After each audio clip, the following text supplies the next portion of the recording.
नमस्कार। Gauss's theorem के दो क्लासेस हम पहले ले चुके हैं। उन क्लासेस में हमने बताया कि फ्लक्स कैसे निकालते हैं। फ्लक्स के बाद फ्लक्स कितने तरह का होता है, पॉजिटिव, नेगेटिव और ज़ीरो फ्लक्स।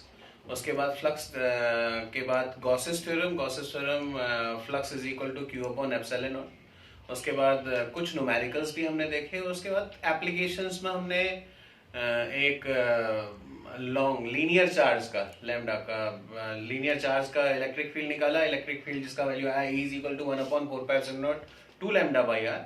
डिस्टेंस डिपेंडेंट था, इसलिए एक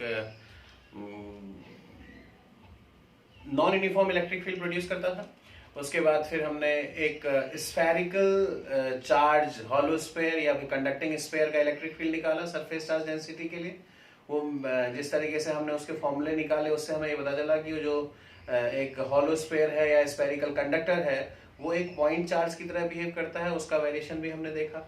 उसके बाद एक सिंगल चार्ज शीट का इलेक्ट्रिक फील्ड हमने निकाला और कुछ न्यूमेरिकल इससे रिलेटेड हम लोगों ने सॉल्व की। आज की क्लास में हमारे पास कुछ प्रॉब्लम्स होंगे जो कि एनसीईआरटी से रिलेटेड होंगे और कुछ जो आप लोगों ने पहले प्रॉब्लम पूछे हैं वो डिस्कशन होगा और एक ये होगा electric field due to two parallel sheet of charge. तो electric field due to two parallel sheet of charge ये बहुत ही इंपॉर्टेंट, कई बार बोर्ड के एग्जाम में रिपीट किया हुआ है। तो आपके पास अलग बहुत सारे केसेस लेते हैं। पहला केस लेते हैं व्हेन charge sheet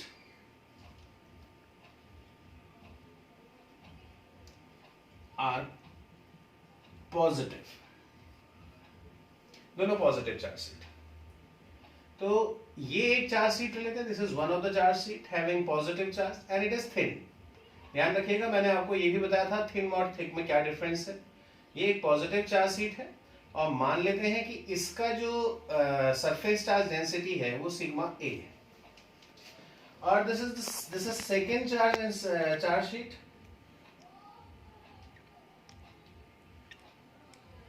और ये भी पॉजिटिव है, जैसा कि केस में दिया हुआ है कि दोनों ही चार्ज शीट को हमने पॉजिटिव लेना है और इनका इलेक्ट्रिक फील्ड हमें अलग अलग स्पेस में फाइंड करना है, अलग अलग रीजन में फाइंड करना है।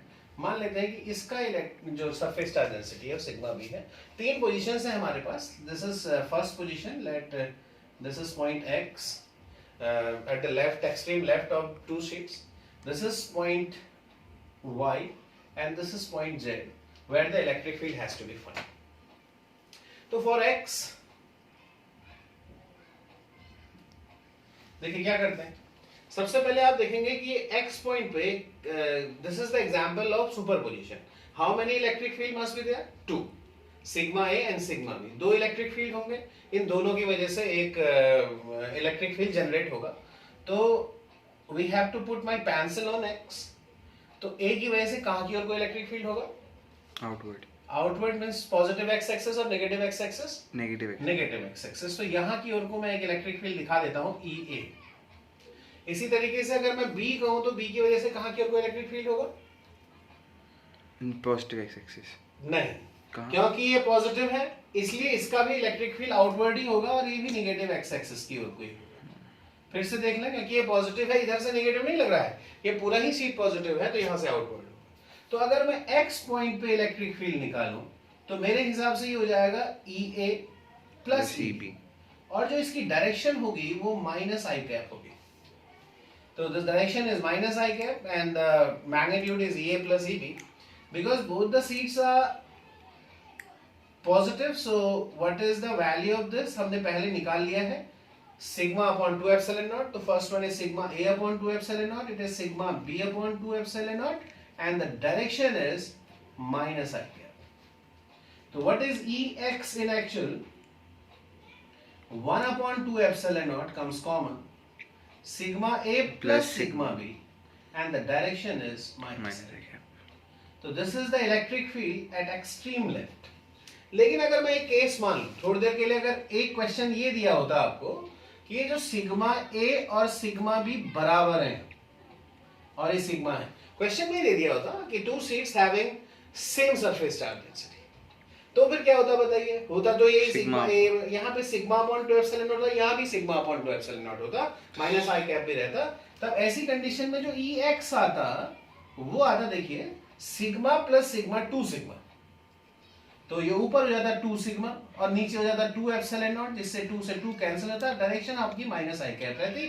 तो ई एक्स जो है वो sigma upon epsilon not minus i cap. This is the electric field eight x. फिर से देख लीजिए रिप्रेजेंटेशन कैसा है, किस तरीके से निकाला हुआ है। ये आपके एक्स पॉइंट पे एक्सट्रीम लेंथ। अब मैं दूसरे पॉइंट पे निकालता हूं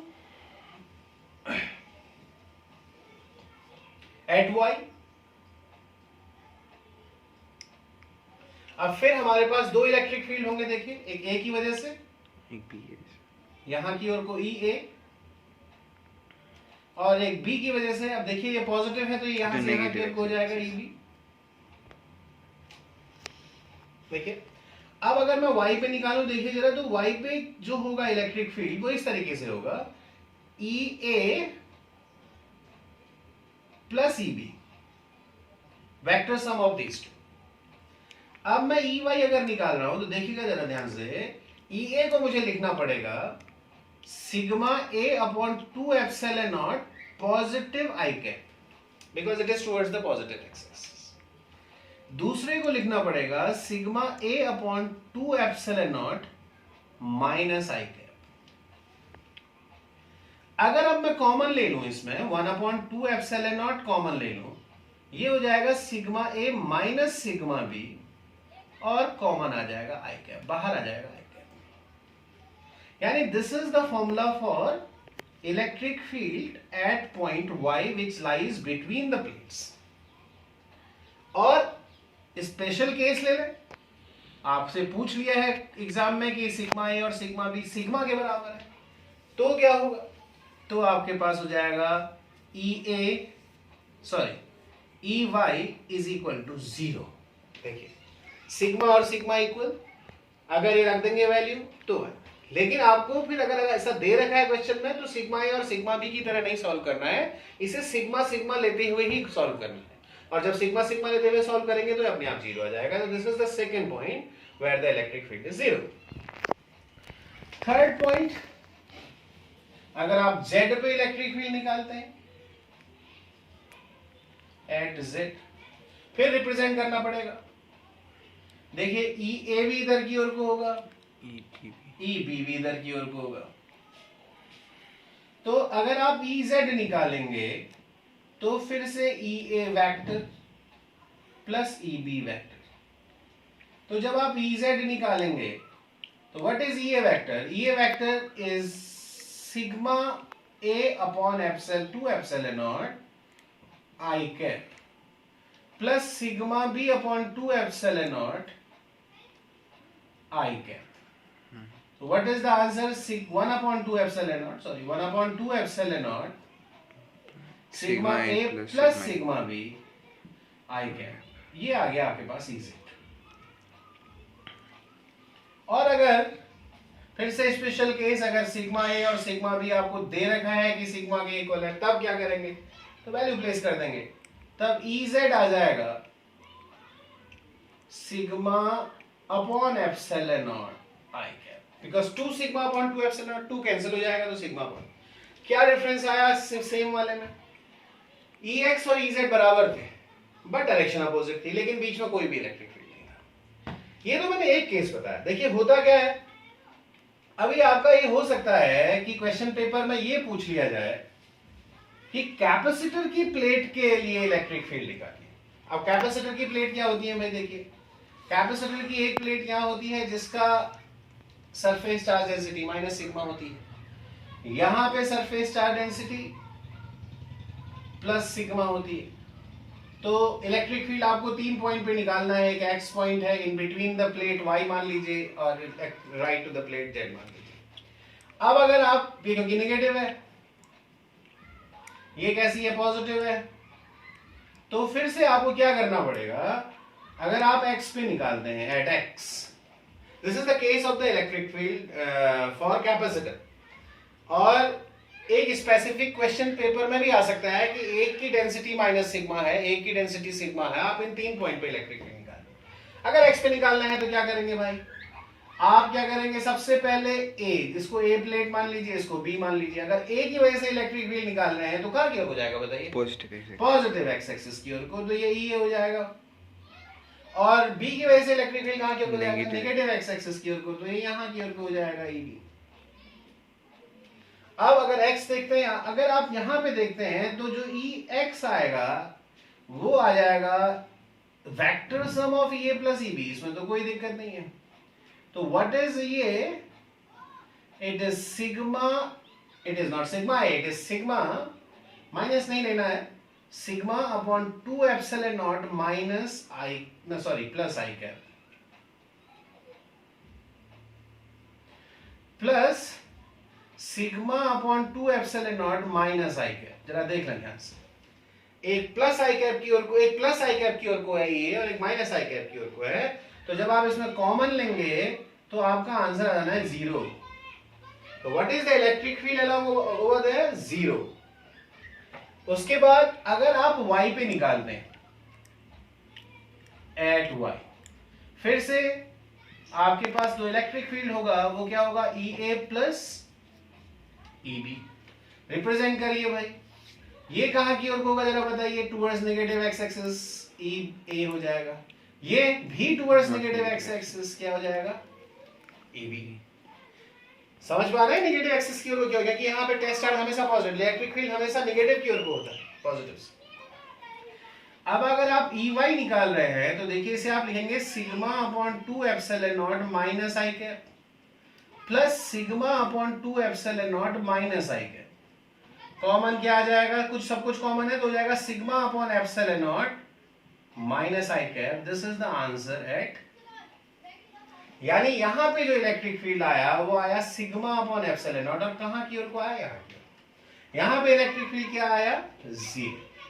सिमिलरली अब यहां पे बताइए जेड पे कितना होगा अगर रिप्रेजेंट करेंगे तो, अगर आप जेड पे रिप्रेजेंट करते हैं, जेड एट जेड निकालते हैं तो क्या हो जाएगा जरा बताइए, इलेक्ट्रिक फील्ड जो ए की वजह से है वो यहाँ की ओर को होगा बिकॉज नेगेटिव है, एक यहाँ की ओर को होगा पॉजिटिव है।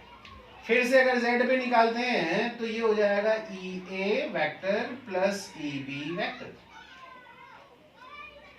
तो ई जेड कितना हो जाएगा बताइए, ई ए वेक्टर कितना हो गया, सिग्मा अपॉन 2 एप्सिलॉन नॉट, कहां की ओर को, minus i cap, plus sigma upon 2 epsilon naught plus i cap. When we add these two again you will get 0।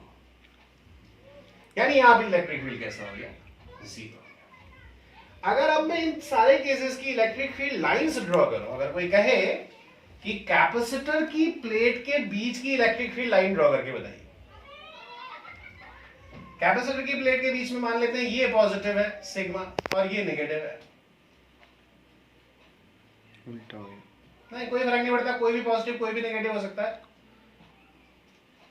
Positive negative है। तो देखो यहां तो इलेक्ट्रिक फील्ड 0 होना है तो there will be no line, yes, यहां भी कोई लाइन नहीं होनी है, बस इलेक्ट्रिक फील्ड की लाइन, क्योंकि it does not depend upon R. देखिए फॉर्मूले में सिग्मा अपॉन एप्सिलॉन नॉट आया तो लाइन डिपेंड नहीं कर, किसी भी चीज पे डिपेंड नहीं कर रहा है इलेक्ट्रिक फील्ड। और what is the value of the electric field, sigma upon epsilon not निकाल चुके हैं।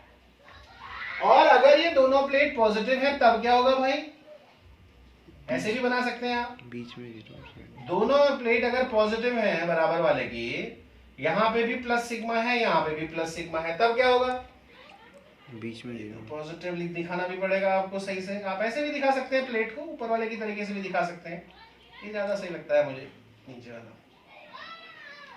आप इसको इस तरीके से इलेक्ट्रिक फील्ड को यूनिफॉर्मली दिखा सकते हैं, equi spaced parallel lines,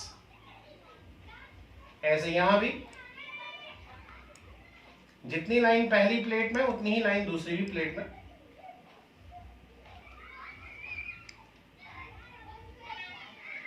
Here the electric field is 0. Here the electric field is sigma upon epsilon naught. क्योंकि दो का सम है ना, एक का sigma upon 2 epsilon और दो का sigma upon epsilon naught. तो these are the electric field lines. Again we can say over there कि यहाँ पे भी जब भी हम इसकी बात करेंगे तो ये जो है एक इलेक्ट्रिक फील्ड किस चीज को, एक यूनिफॉर्म इलेक्ट्रिक फील्ड को शो करेगा। तो application wise this chapter is completed. 3 application we have done for the linear charge, for 4 application even. For the linear charge, for spherical charge, for spherical body, conducting hollow sphere or conducting sphere. Third, one sheet, thin sheet and thick sheet, and fourth 2 parallel sheets. तो अब मैं कुछ questions आपको दिखाता हूं.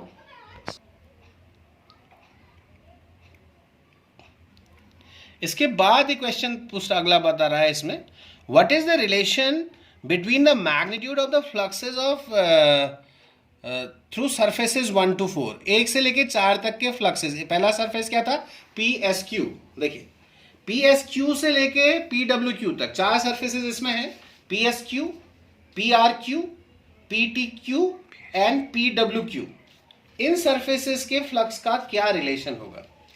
मैंने आपको एक चीज हमेशा बताई थी, याद रखें, inward flux is always equal to outward flux for, मतलब incoming flux is equal to outgoing flux.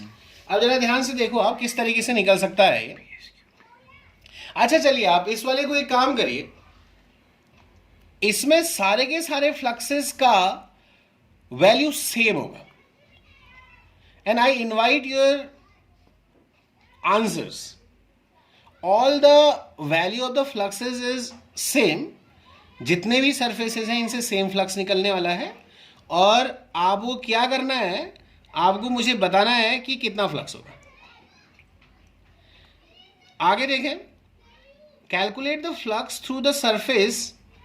Calculate the flux through the surface. Directly assume that area of the cap is 2 is A.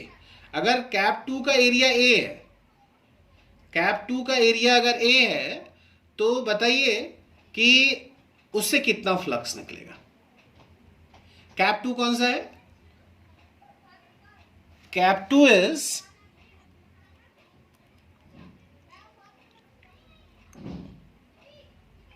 PRQ. PRQ is cap 2 and its area is A. अब देखिए मैं इसको समझाने की कोशिश करता हूं आपको. PRQ का एरिया कितना है? A है. और PRQ का कोई भी सेगमेंट आप कंसिडर करो PRQ में, it is a part of sphere, और चार्ज कहाँ रखा गया है बेटा? S पे. तो ये बराबर डिस्टेंस पे है सब, यानी इलेक्ट्रिक फील्ड का वैल्यू सेम होगा at every point. What will be the value of the electric field? KQ by R square. R is given, it is √2. KQ by R square is the electric field and area is given A. And every point the electric field and area has 0 degree angle. कैसे? देखिए, अगर आप यहाँ पे Q रखते हैं तो इसकी इलेक्ट्रिक फील्ड लाइन कैसे होंगी? Outward. Electric field line outward. और कहीं पे कोई भी एरिया सेगमेंट कंसिडर करते हैं, वो भी कहाँ की ओर होगा? आउटवर्ड. तो हर लाइन एरिया सेगमेंट के एरिया वेक्टर के साथ कितने डिग्री का एंगल बनाएगी? 0 डिग्री. 0 डिग्री का. आप बनाएंगे इसे, और 0 डिग्री का एंगल बनाने के बाद E और A के बीच में कितने डिग्री का एंगल हो जाएगा? 0. तो what is the flux? EA cos 0. E you can find, Q is given, R is given, 1/4 pi epsilon naught, you know कि that is E, and R is also given. तो EA cos 0 से आप इससे क्या निकाल लेंगे? Flux निकाल लेंगे. These are the all part of the electric flux for this question, and this question is very important. If you face any problem even now, then you can ask me by personal number. This is the question given in NCERT in example, and this is the question of volumetric distribution of charge. This question is not directly in the syllabus. ये कोई syllabus में directly नहीं है, but this question is very important if you are doing Gauss's theorem. Because 2 application you already did. Number 1, linear charge. Number 2, the surface charge. 2 cases for the surface charge. And this is the third case in which the volumetric charge distribution is given. What is given in the question? An early model of the atom consider it to have a positive charge point, nucleus of charge Ze, surrounded by a uniform density of negative charge up to radius r. The atom as a whole is neutral. For this model, what is the electric field at a distance of small r from the nucleus? Now listen. Again go to the diagram. आप diagram पे देखिए, देखिए small R lies between capital R and the radius of the nucleus. That means अगर आप इस model को ध्यान से देखें तो ये जो बीच वाला पॉइंट है, जो बीच का स्फीयर है जिसे न्यूक्लियस आप कह रहे हैं, इसमें पूरी तरीके से पॉजिटिव चार्ज डिस्ट्रीब्यूट है। उसके बाहर देखिए आप, ये नेगेटिव चार्ज डिस्ट्रीब्यूट है। अगर आप कहते हैं यहां पे इलेक्ट्रिक फील्ड निकाले, मतलब on the surface of this, तो what is the net charge inside? It is zero. अगर आप on the surface of the atom कहते हैं, if you want to find the electric field on the surface of the atom, that means on the periphery of the atom, then it will be zero because the total charge enclosed by the atom is zero. By Gauss's theorem, E dot dA is equal to Q upon epsilon naught. And what is Q? Q is the net charge enclosed by the atom. And if the net charge enclosed by the atom is zero, that means plus Q and minus Q are same. And if plus Q and minus Q are same, that means the net charge enclosed by the sphere is zero. Then E dot dA is equal to zero. Then electric field will be zero. But what is the question? Question is not that. You don't have to find the electric field on the surface of the atom. So this is just for your knowledge कि on the surface of every atom the electric field is zero. Why electric field is zero? Because the complete charge enclosed by the atom is zero. The net charge enclosed by the atom is zero. If the net charge enclosed by the atom is zero, then the electric field will be zero. It is perfectly said by the Gauss's theorem. But what is in this case? I am explaining you in board. Now this is atom and it is its nucleus. What is the charge in nucleus? Plus Ze. If the charge in nucleus is plus Ze, so what is the charge, this negative charge? It will be also minus Ze. So you have Q1 is equal to plus Ze and it is it is embedded in nucleus. Nuclear charge. And Q2 is minus Ze, which is uniformly, it is given, even the model is not good, it is old model. It is said it is uniformly distributed. It is negative charge which is uniformly distributed over the around the nucleus. So if you want to, what I have told you, if you want to find the electric field at point P or outside the P, इस point पे या इस point पे electric field निकालना चाहो या P या R पे आप निकालना चाहो, तो ऐसी कंडीशन में आपको गॉसियन सरफेस ड्रॉ करना पड़ेगा, नेचुरल सी बात है। और गॉसियन सरफेस के अंदर जो नेट चार्ज होगा वो कितना होगा? जीरो। इसलिए इलेक्ट्रिक फील्ड कितना होगा? जीरो। तो electric field at point P is zero, electric field at point R is zero. लेकिन वो यहाँ पे नहीं, अगर आपको यहाँ पे निकालना है, if you want to find the electric field at this point, this is like this point we consider P, which is at a distance a small r. It is a small r from the center of the nucleus. And ये भी आपको consider करना है कि इसका अपना कोई size नहीं है, ये बहुत ही छोटा साइज का है, पॉइंटेड है, मतलब ये जो नेगेटिव चार्ज है पूरे एटम में यूनिफॉर्मली डिस्ट्रीब्यूट है। कितने रेडियस में डिस्ट्रीब्यूट है दोस्त? कैपिटल आर रेडियस में डिस्ट्रीब्यूट है। और कैसा डेंसिटी का प्रॉब्लम है? वॉल्यूमेट्रिक चार्ज डेंसिटी का प्रॉब्लम है। किसका प्रॉब्लम है? वॉल्यूमेट्रिक चार्ज डेंसिटी का प्रॉब्लम है। अब हमारे लिए कोई दिक्कत नहीं है, हम यहां पे गॉसियन सरफेस ड्रॉ करने वाले हैं। वी आर जस्ट गोइंग, पहले स्टेप में जाते हैं, ड्रॉ द गॉसियन सरफेस। अब इसके अंदर के चार्ज को देखना है हमने सिर्फ। इसके अंदर दो चार्जेस हैं, पॉजिटिव और नेगेटिव। अब हम इस रेडियस के नेगेटिव चार्ज को पहले निकालें, पॉजिटिव चार्ज तो पूरे का पूरा है, इस रेडियस के नेगेटिव चार्ज को निकालें तो पहले। तो निकालने के लिए क्या करते हैं, देखिए, since volume charge density is equal to rho, which is equal to charge upon volume. What is charge? Ze. कैसा charge? Minus. For negative charge, for negative charge, not for positive charge.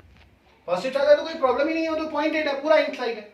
Minus Ze divided by कितने volume से भैया है? वो 4/3 pi capital R cube से। Negative charge for the negative density. Okay. Therefore, capital R इसलिए क्योंकि ये जो पूरा रेडियस है यहां से यहां तक का, ये कैपिटल R है। यानी जो आपका जो नेगेटिव चार्ज डिस्ट्रीब्यूट है वो पूरे के पूरे सरफेस में डिस्ट्रीब्यूट है कैपिटल आर तक, इसलिए डेंसिटी तो कैपिटल आर की निकालेंगे। तो चार्ज एनक्लोज, बल्कि negative, therefore negative charge enclosed bye Gaussian surface कितना होगा भाई, इसको Q1 मान लेते हैं। It is density into volume. What is the density? It is minus ZE upon 4/3 pi capital R cube into 4/3 pi small r cube, क्योंकि इसी के अंदर तो चार्ज निकालना है हमने। तो 4/3 पाई कैंसिल, तो Q1 is equal to minus R cube by capital R cube ZE. Now we consider a segment whose area vector is outward and the electric field is also outward, because negative charge is less than positive charge. Q2 we consider plus ZE. Q2 is the positive charge and we consider it is plus ZE.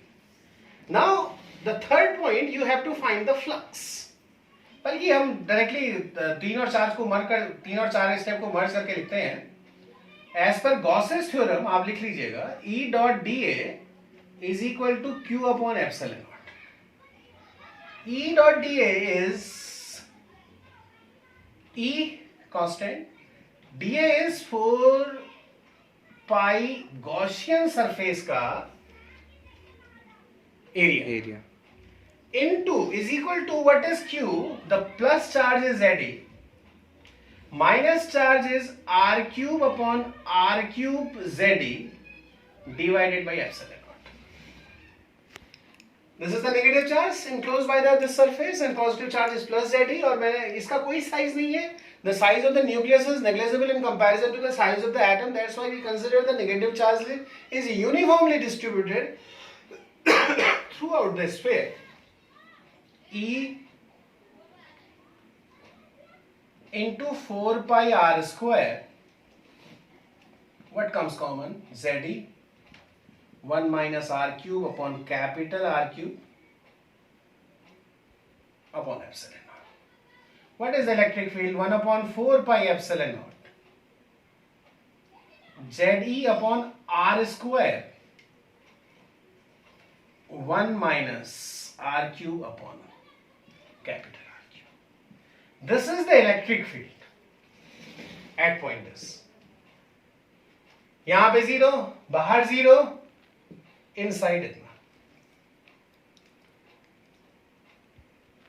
ठीक है, near to the centre. चलिए ठीक है, ये है आपका electric field U2। Point charge के लिए निकालेंगे तो स्मॉल r को 0 रख देंगे आप, छोड़ दीजिए sir. This is the electric field due to the volumetric charge distribution. This is one of the questions. Now I am giving you some assignment. These questions are quite easy and you have to solve these questions today itself. Question number 19 of NCERT, question number 20, question number 21. I am not even reading these questions. You go through and you will get the answer easily, because all the questions are formula based. 19, 20, 21, 22, 23, 24. These are the questions which we can you can find really very easily. Now one question is question number 28. It is very good and very important for CBSE examination point of view. A conductor A with a cavity as shown in figure 1.36a is given charge capital Q, so that the entire charge must appear on the outer surface of the conductor. Number 2, another conductor B with a charge small q inserted into the cavity, keeping B insulated from A, so that the total charge inside the surface of A, outside the surface of A, is Q plus Q. Number 3, a sensitive instrument is to be shielded from the strong electrostatic field in its environment, such as the possible way. देखिए ये question देखिए आप, इस question में आपको सबसे पहले लिखा हुआ है कि कंडक्टर ए है जिसके पास एक कैविटी है और चार्ज क्यू है। आपको ये बताना है कि ये सारे का सारा चार्ज जो है, charge Q appear on it's outer surface so that the charge is appears on it's outer surface. तो आपको क्या करना है, देखिए इस कैविटी पे, यहाँ देखिए जरा, ये कैविटी कुछ इस तरीके से बना रखी है उसने, और हमें प्रूफ करना है कि चार्ज यहां होगा। तो हमें कुछ नहीं करना है, you just draw a Gaussian surface over there. और गॉसियन सरफेस ड्रॉ करने के बाद आप लोग लिखना होगा कि let us draw a Gaussian surface and E dot dA is equal to Q enclosed divided by epsilon naught. Since E is equal to 0 inside the conductor, conductor के अंदर Q का वैल्यू क्या होता है, 0 होता है। Therefore Q upon epsilon naught is 0, Q enclosed upon epsilon naught is 0, therefore Q enclosed is 0। क्या proof हुआ कि कंडक्टर के अंदर कोई चार्ज रह ही नहीं सकता। There is no charge inside the conductor, therefore the charge is always resides on the surface। अंदर अगर नहीं रह सकता तो कहाँ रहेगा भाई, चार्ज तो है तो वो सरफेस में रहेगा। तो this is the first question by the Gaussian by Gauss's theorem। and the second part कि किसी तरीके से by any means whatever the question is saying, हमें उसके लिए कोई परेशान होने की जरूरत नहीं कि उसने कैसे डाला है। a small q is placed over there। what is being happened by induction? by induction minus q यहां पे अपेयर होगा, प्लस क्यू यहां पे अपेयर होगा, दोनों सीट में इनसाइड में माइनस क्यू प्लस क्यू, और यहां पे क्या अपेयर होगा, माइनस क्यू, और ऊपर क्या अपेयर होगा, प्लस क्यू। अब आप देखिए इस पूरे कंडक्टर के अंदर नेट चार्ज कितना है, 0 नहीं, क्यू 0 है। देखिए minus Q plus Q 0, minus Q plus Q 0, तो net charge inside the conductor is 0।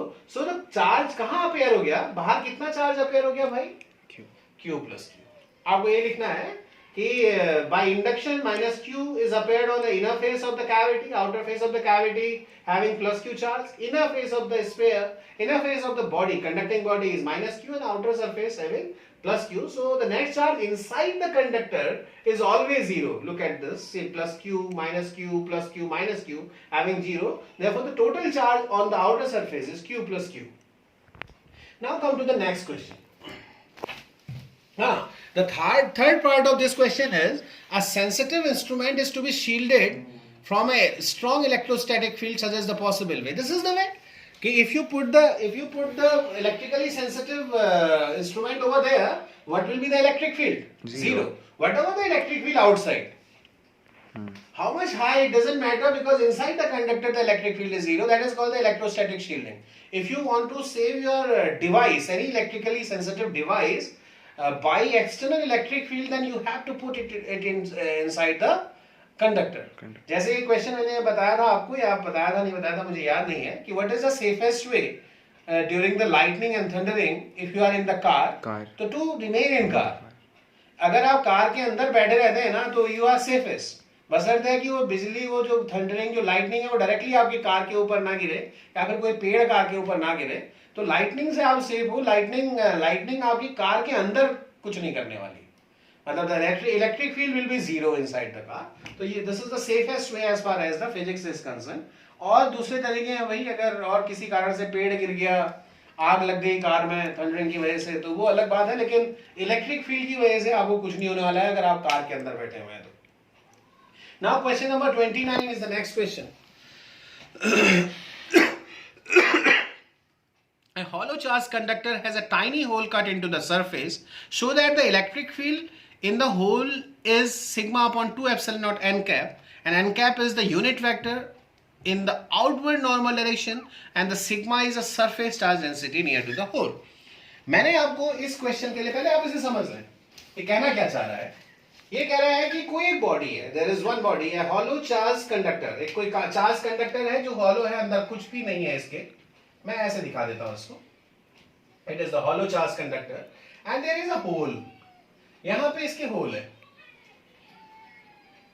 तो वो कहता है कि इसके पास में नियर टू द सरफेस जो है या यहाँ पे जो इलेक्ट्रिक फील्ड होगा वो sigma upon 2 epsilon not an cap होगा। आपको ये प्रूव करना है। अब पहले तो आपको समझना होगा कि अगर ये पूरा कैविटी होती ही नहीं, ये पूरा पार्ट होता, तो what is the electric field at this point near inside, मतलब इसको मैं पी पॉइंट मान लेता हूं। दो पॉइंट कंसिडर करता हूं, नियर आउटसाइड, नियर इनसाइड। अच्छा okay, if there is no cavity, what will be the electric field at EP inside the conductor? What is the electric field inside the conductor? Zero. Zero. It will be zero. Okay. Now इस EP को मैं थोड़ा सा आपको explain करने की कोशिश करता हूं। अगर मैं इस कंडक्टर को दो हिस्सों में बांट लूं, एक हिस्सा जो कि काट के होल बनाया जाना है, एक हिस्सा जो कि बच जाना है। आप समझ रहे हैं मेरी बात को? मैं दो इस ईपी को दो इलेक्ट्रिक फील्ड के टर्म्स में बांटता हूं कि ये पी पॉइंट पे इलेक्ट्रिक फील्ड जीरो है, ये हमारा नॉलेज है, हम जानते हैं। मैं इसको इस स्क्वायर को दो हिस्सों में बांटना चाह रहा हूं कि एक हिस्सा जो कि तोड़ के बाहर फेंक देना है हमने, और एक हिस्सा जो कि बच जाना है। इन दोनों का सम कितना होना चाहिए? जीरो होना चाहिए, यानी इन दोनों का वेक्टर सम जीरो होना चाहिए, यानी ये दोनों बराबर होने चाहिए। मान लेता हूं मैं कि E1 जो है electric field of remaining part of sphere, remaining part of body। E2 जो है वो इलेक्ट्रिक फील्ड जो है वो electric field of the part that has to be removed, जिस पार्ट को रिमूव करना है उसका हिस्सा। तो मेरे हिसाब से जो EP होगा ना वो होगा E1 minus E2 is equal to 0। तो ये दोनों बराबर होंगे भैया, ये तो तय हो गया। इसको इक्वेशन नंबर 1 मान लेता हूं, यानी यहां पे तो इस इलेक्ट्रिक फील्ड है, एक तो इस वाले हिस्से का, ये यहां की ओर को होगा अगर पॉजिटिव, एक यहां की ओर को, ये E1 E2 होगा। अच्छा आप मुझे ये बताओ, ये कैसा ही कंडक्टर है, ये Q पॉइंट पे मैंने कितना इलेक्ट्रिक फील्ड बताया था? Electric field eight Q, electric field at point Q near to the surface of the conductor whatever the shape, what is the value? It is sigma upon epsilon naught। Please आप लोग पढ़ें इसे, क्योंकि जो चीजें मैंने कही हैं वो चीजें अपने आप में नॉलेज आती हैं, और अब तो आपके पास ऐसा है कि वीडियो कई बार देख सकते हैं आप लोग। ये सिग्मा अपॉन एप्सिलॉन नॉट। अच्छा आप मुझे बताइए, ये दो हिस्से हो गए आपके पास E1 और E2, तो ये तो यहाँ पे अगर आप देखेंगे तो E1 E2 दोनों बाहर की ओर को जाएंगे। E1 plus E2 भाई इसके तो ये वाला हिस्सा भी इसको बाहर की ओर को इलेक्ट्रिक फील्ड देगा, जो निकाला जाना है ये भी बाहर की ओर को इलेक्ट्रिक फील्ड देगा। तो EQ को मैं लिख सकता हूं E1 plus E2 is equal to sigma upon epsilon naught. अगर मैं इसे वेक्टर बना दूं तो डायरेक्शन कहां की ओर को आ रही है? नॉर्मली आउटवर्ड एन कैप, कोई दिक्कत नहीं। Now E1 and E2 are numerically equal, it has been proved in case 1।